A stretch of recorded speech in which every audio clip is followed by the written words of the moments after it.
I'm Scott Flanders. Let me show you some techniques I've been using to create creatures and monsters, featuring a unique combo of photobashing and shape carving. It's fast, it's fun, and I think it will change the way you sketch. During my time on Evolve, I developed a way of working that has since come to be known as shape carving, and that's the process of describing shadow shapes with a lasso tool. I've done a lot of that stuff, and you guys may have seen me do that stuff. But recently, I've been experimenting with some new techniques. My first experiments with photobashing were in what would probably be considered like the standard approach. But along the way, it has occurred to me that maybe photobashing didn't have to be done in this standard way. Maybe I could find my own way to do it. And so now I'd like to share this process with you, what I've learned. We're gonna call it photobashing plus shape carving. It kind of just is what it is. It's super fun, it's fast, and it's a very liberating way to explore designs, like to sketch. It works especially well for zombies and horror and for designing and abstraction in general, if you ever heard me use that term. I use the term designing from abstraction because I'm just like finding interesting shapes as I put them down, evaluating them in real time and responding to them. And from my perspective, that's a very different thing than consciously designing. So I'm starting with a gestural sketch. It's very simple, kind of crude. This is just going to be like a means to an end or scaffolding to build the rest of our character on top of. I start with a human body because it's a good base, and then I begin to alter the proportions. Some of the shape language is still kind of like stylized and angular. As we get into introducing the reference, the photo material, that's going to introduce a lot of realism because those are from real animals and things. Introducing more apish proportions, these like sloping shoulders and long arms. And now I'm grabbing that left arm of the character, just trying to make some more dramatic moves.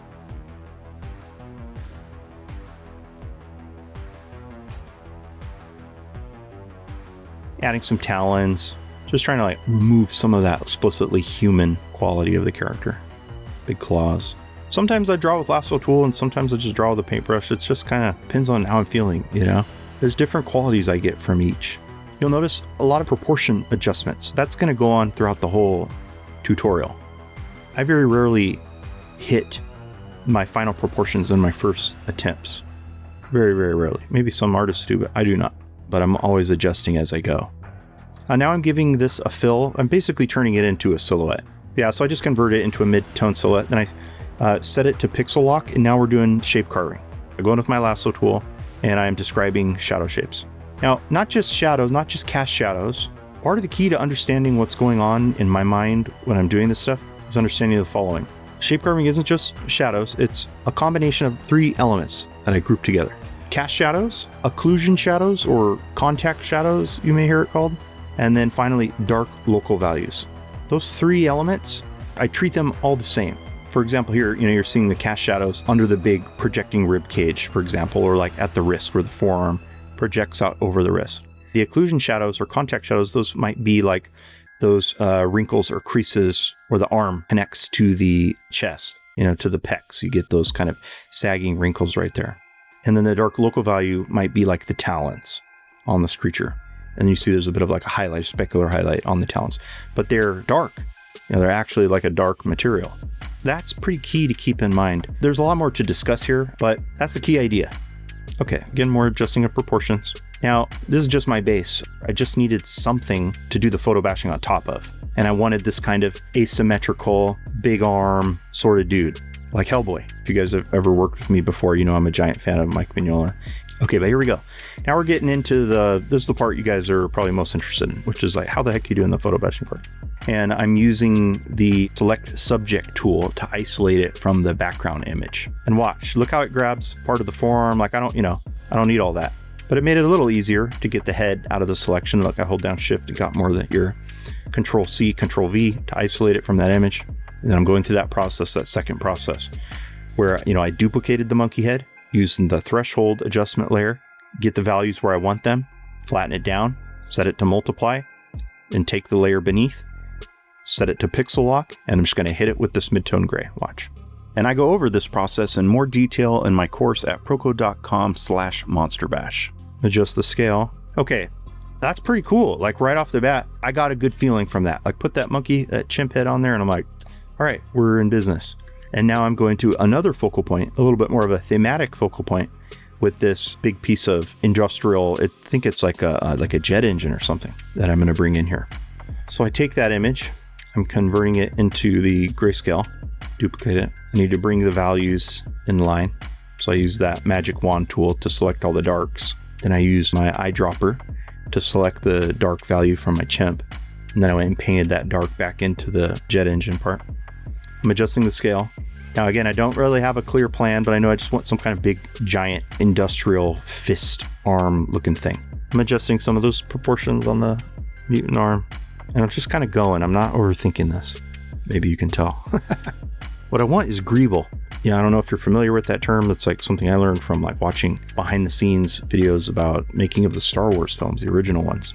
When you look at the vehicles, you'll have like a strong primary shape, a sphere for the Death Star, a kind of pyramid shape for the Star Destroyers. But then they cover it with a bunch of noise, basically. Hoses and wires and pipes and satellites and stuff like that. And that small information goes a long way towards creating the impression. It's literally like an impression of complexity or like sophistication. It makes it look more complex than it really is. Realistically, it would probably be kind of bad to have all your hoses and your pipes and your wires and all your doodads exposed on the outside of your space station. What you really want is like what we do on real world appliances and tools, where there's housing, there's a protective armor around your motor on your chainsaw, around the inner workings of your lawnmower or your vacuum.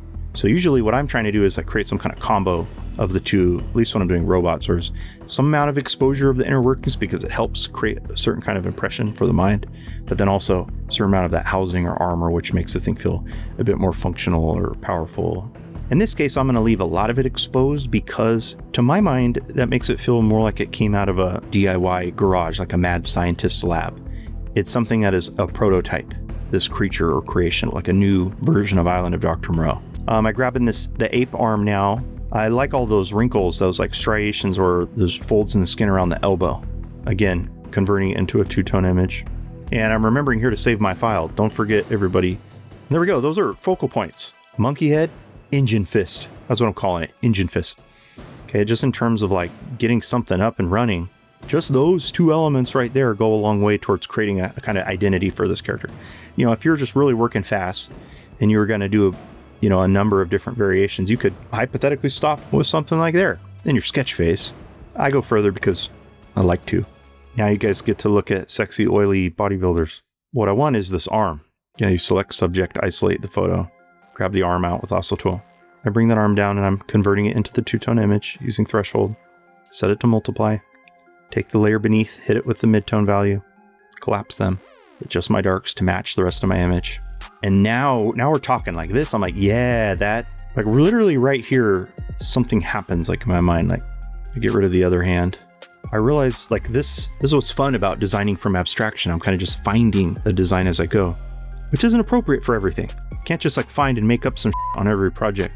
There's some cases where it works well. Here I have the freedom of making a tutorial so I can make, what I make. But an identity begins to emerge for this character because of this arm, because it's a human arm and it's large. And because of those little shadows at the top of the deltoid, it creates a feeling of like, almost like sutures. I feel like I'm sort of seeing that. And it gets me thinking like, yeah, he's a Frankenstein. And that name occurs to me. He's Apenstein. And I'm like, yes, okay, I got something cool now. It's not just a monkey with a blaster. It's like, okay, this is like a funny variant on the Frankenstein trope. Frankenstein's monster trope. I want to do something with the engine fist, a kind of claw hand. But I want it to feel like it is kind of in contact with the ground, sort of compressed. Like this engine fist is so heavy and massive. There's no way he could just kind of hold it on its own. He has to sort of act as a kind of tripod when he's in a state of repose. It's in contact with the ground to hold itself up. So those little claw fingers are kind of compressed or pushed down out to the side. And then it occurs to me it's like a good time to invest in the focal point a bit more. It's something I learned from Robot Pencil, Anthony Jones. You see that he'll make that focal point shine pretty early on.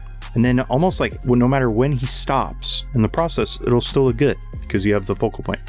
And I kind of do a similar thing, but in a much less rendered way. But I'll spend some time getting those. That's why I'll use those little highlights of white and spend time on the teeth. And I'll just get the head area looking cool. That looked goofy, pardon my French. His eyes looked like cross-eyed or too close together. So I iterate on it a bit, trying to get it right. I'm not really looking at a reference. I'm just trying to sort of move beyond reference at a certain point. I'm working with something that's literally from reality. Gives me a good foundation. From then on, I'm kind of working from imagination. And I had hit on this idea of the Frankenstein thing, and that helps me make more choices as I go forward. And one of which is how I'm going to handle the nose here. If you ever read the Frankenstein story, they describe the monster as having like a sort of open nasal cavity, like his nose is not there. And so I think that makes a lot of sense. That'll help me reinforce this idea, this connection between the Frankenstein monster and this creature. Bring some teeth in, kind of push some of that intimidation. That's sort of, the teeth weren't quite right there. It was like a little too much underbite. You see me turn layers on and off. What I'm doing is evaluating like if what I had done is any good or not. If the new stuff I had added is any good. And sometimes it's not. So I'll like start over. I'm beefing up the traps, the trapezius muscles right here. If you want to make a character feel big and bulky, it's traps, deltoids, like specifically like rear deltoids, I think, the back of the triceps, and the lats, like those muscles, forearms too. I'm developing a little bit of a weapon for him. I'm really not spending much time. I don't spend much time on this weapon. And that's sort of on purpose because I want it to feel crude. This technique has a kind of crudeness, a kind of brutality to it because you're literally like cutting things up and smashing them together. The actual mode of execution is consistent with this kind of subject matter. It's a high contrast, like old school black and white horror movies and monster movies. You're literally like chopping up like with a chainsaw, so to speak. You're acting as a kind of mad scientist. That's a wonderful thing when your subject matter is consistent with or in alignment with the mode of execution. In my mind, that's how you find style. That's like when a true voice emerges, is when those variables come together. Okay, I'm working on the anatomy more, like some veins and just more textural detail, wrinkles, folds, and all that musculature in the pecs. Okay, these are cow intestines. These are kind of like a go-to image I'll use. It's great for all kinds. You can use it in all kinds of ways. I use select subject, isolated it, converting it into the two-tone image. Again, see the power I get using the threshold slider, I bring it over to the arm, not the guts. You'd think, maybe I'm going to show like his guts coming out. I thought about that. Then I realized no, the arm actually, because what I wanted was something that would act like a transition element between the organic material of his flesh, his musculature arms, his arm there around his bicep, and then the sort of industrial nature of the engine fist. Now I wanted something that would act like a gradient between the two, where you've got this sort of sinewy musculature, and then you've got this kind of greebly hosing and wires and tubes on the engine fist, and those tubular, wormy, ropey intestines. I think they kind of they help out with that idea of a transition. It's almost like the anatomy sort of like boiling over or something, mutated right there, kind of overgrown because of being in contact with the hard surface portion. Giving him some underpants. I'm thinking of those old-timey strongmen and stuff that had those kind of high-waisted swim shorts. There's something about those I think are kind of funny and also kind of cool. So I'm painting in stitches, sutures. I try out one on the head that I decide against, but I decided to give him like a scar. There's something about that, like those facial scars that feels very brutal, and a little bit of damage in the ear. It's sort of, to me, it reinforces the idea that maybe he's seen some, since he like broke free from the lab or whatever. He's lived a life. Again, turning on and off to see was what I did constructive. Now we're really going to get into the lateral exploration stuff, which I really like to do. It's a pretty important part of my process. Rather than getting like just stuck on one character, trying to make it the perfect character, I can kind of like have my cake and eat it too. I can have like this version of the guy, and then this version of the guy, and then this version of the guy. To see where I go from here, check out the full demo at proko.com/monsterbash.